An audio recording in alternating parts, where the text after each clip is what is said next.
Bismillahirrahmanirrahim. Assalamualaikum warahmatullahi wabarakatuh dan selamat sejahtera kepada semua.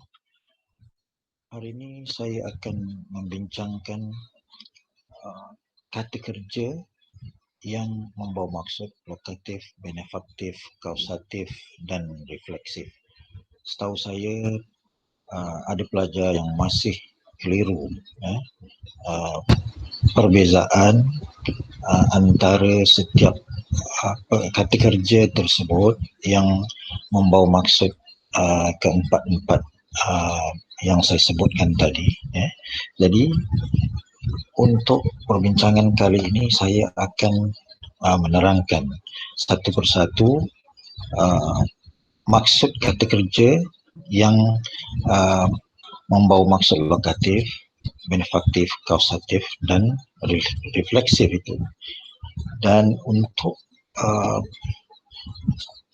membincangkan kata kerja tersebut, kita perlu mengetahui petua-petua ataupun cara yang boleh kita gunakan untuk membezakan maksud setiap perkataan tersebut.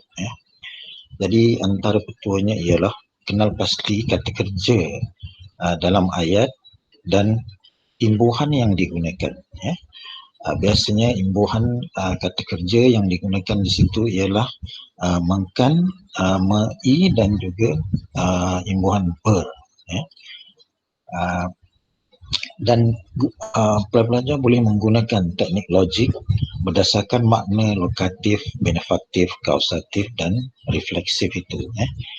Maknanya kalau imbuhan mekan tu biasanya membawa maksud benefaktif dan juga kausatif. Bagi me-i pula perkataan tersebut membawa maksud lokatif, dan yang berimbuhan ber itu membawa maksud refleksif. Jadi sebelum tu saya terangkan dulu, lokatif itu membawa maksud tempat ataupun lokasi. Jadi lokatif tu daripada lokasi, maknanya tempat.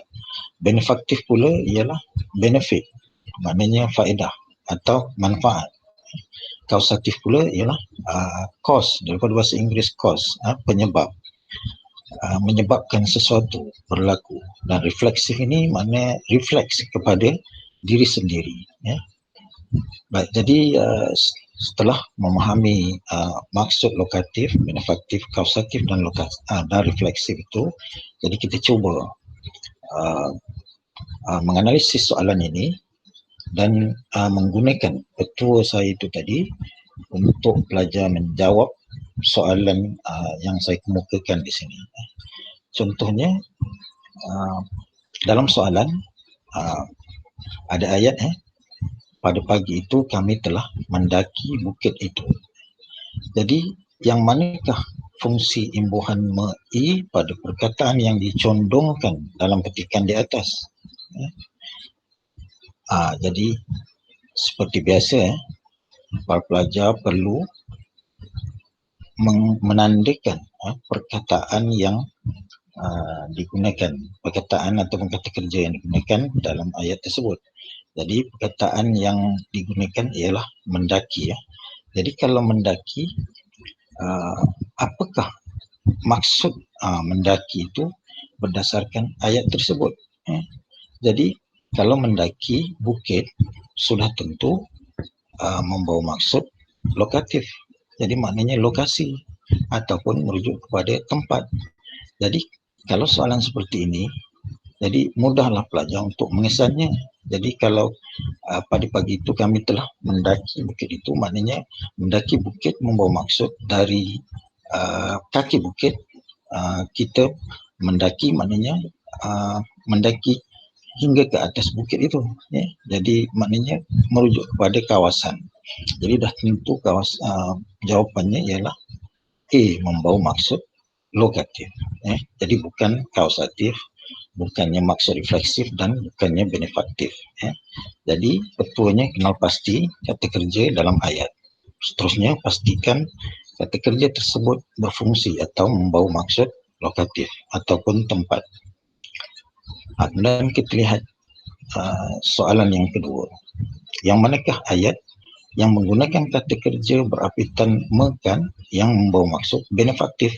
Jadi kalau tadi lokatif, sekarang ni contoh benefaktif. Jadi benefaktif tadi membawa maksud ya benefit ataupun faedah. Jadi perkara yang pertama, para pelajar perlu menandakan kata kunci soalan. Jadi soalan meminta kata kerja yang berapitan mekan yang membawa maksud benefaktif. Jadi seterusnya para pelajar perlu menandakan perkataan ataupun kata kerja tersebut. Ayat A menyedarkan, ayat B membesarkan, ayat C menjelaskan, dan ayat D membelikan. Jadi kalau kita lihat, kita analisis satu persatu, yang mana satu ayat yang membawa maksud faedah ataupun manfaat. Dan para pelajar perlu mengesan objek selepas kata kerja tersebut. Okey, jadi sebelum kita bincangkan jawapannya itu, iaitu jawapannya D, jadi kita analisis dulu ayat A. Peristiwa pahit itu menyedarkan kami sekeluarga. Jadi menyedarkan kami, jadi perkataan ini sebenarnya membawa maksud kausatif sebab dia menyebabkan atau menjadi sedar, menyebabkan sedar. Jadi bukannya memberikan manfaat. Dan biasanya untuk kata kerja membawa maksud benefaktif ini biasanya kata kerja yang diikuti oleh dua objek, iaitu objek tepat dan objek CP. Jadi kami sekeluarga itu membawa satu objek saja. Jadi B, Pak Abu membesarkan ruang tamu rumah anaknya. Jadi membesarkan ruang tamu ini juga membawa maksud kausatif, menjadi penyebab, menjadi besar. Ruang tamu menjadi besar. Jadi ini kausatif sebenarnya, bukan benefaktif.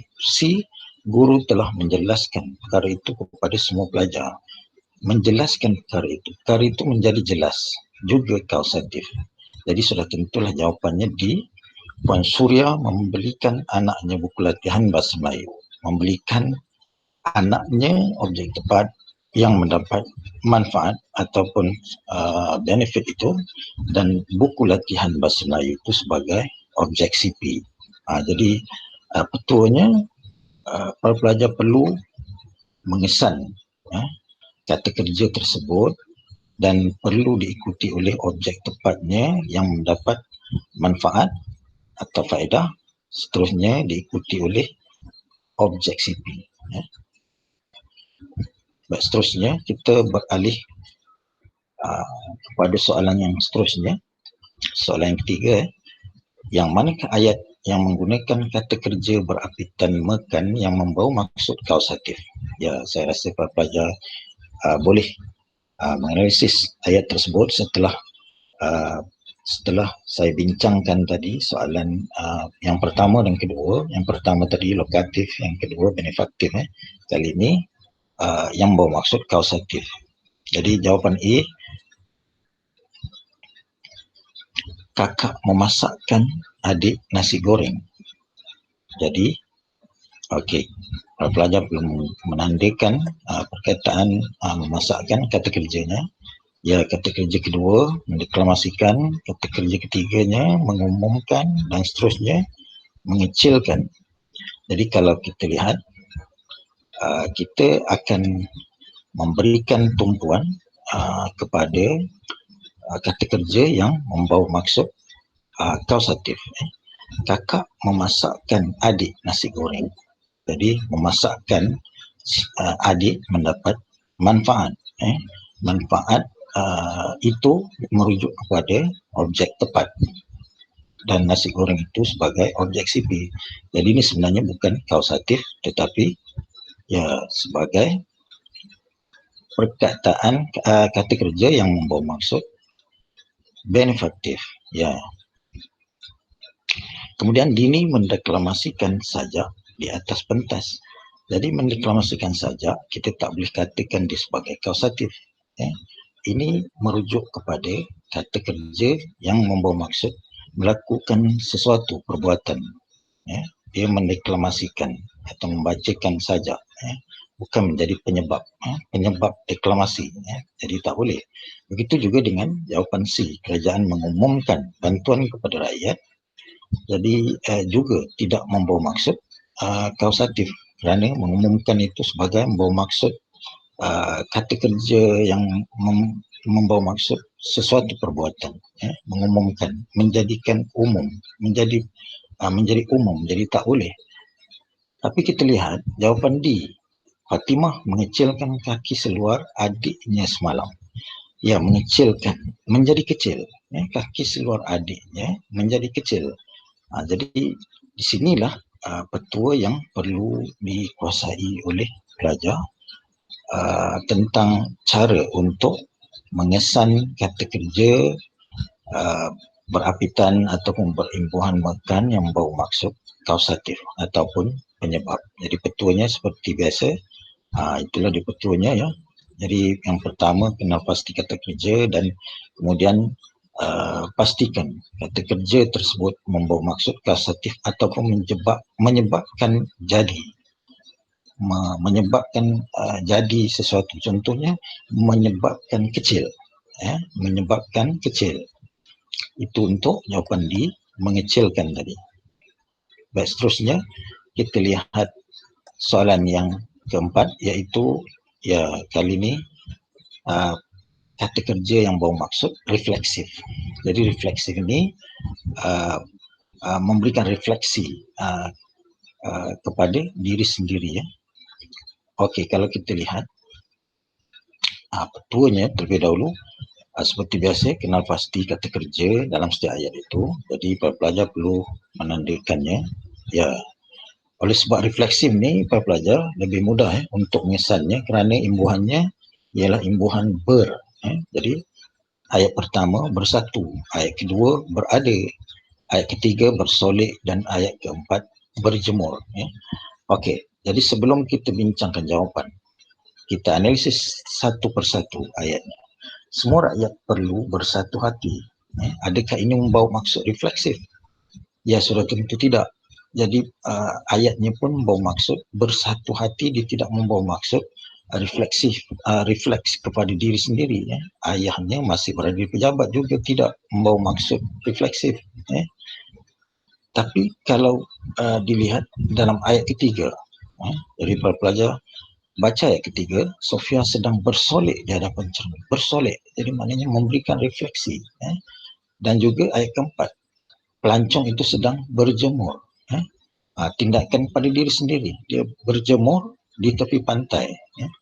Jadi jawapan yang tepatnya memanglah ya 3 dan 4. Jadi ingat, refleksif itu merujuk kepada refleks ataupun perkara atau perbuatan yang dilakukan oleh seseorang untuk yang memberikan kesan pada dirinya sendiri. Jadi saya rasa keempat-empat maksud tadi sudah saya bincangkan dan para pelajar boleh membuat latihan tambahan dengan cuba menjawab soalan-soalan lain yang berkaitan dengan keempat-empat maksud itu tadi untuk meningkatkan penguasaan terhadap kata kerja yang berimban itu tadi, yang membawa maksud keempat-empatnya tadi ya. Jadi ingat betul, ingat cara, pasti berjaya. Jadi elakkan keliru. Sekian saja. Terima kasih.